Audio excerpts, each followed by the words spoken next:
জাতীয় সড়কের পাশে তেল গোডাউনে বিধ্বংসী আগুন, ঘটনাস্থলে দমকলের দুটি ইঞ্জিন।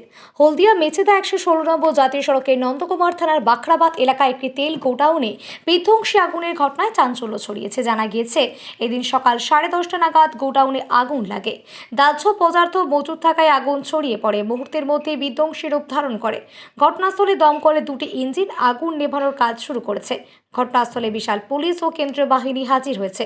প্রাথমিক ধারণা, ইলেকট্রিক শর্ট সার্কিটের কারণে আগুন লেগেছে। মোট দুটি দোকান ও আগুন লাগার সাথে সাথে কয়েকটা বাইক পুড়ে গিয়েছে।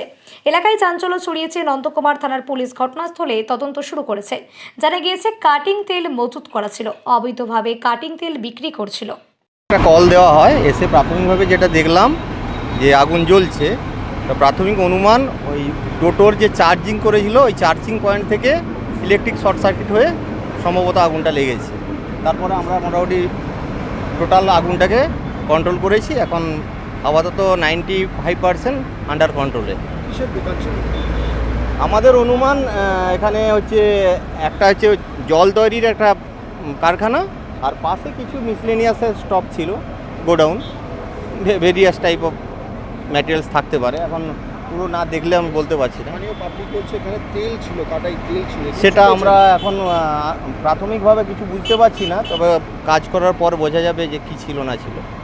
ঠিক আছে, এখন কন্ট্রোলে? এখন আন্ডার কন্ট্রোল। নাম আর ডিটেলস? আমার নাম Amit Kumar Nath, sub officer, Tamluk fire station.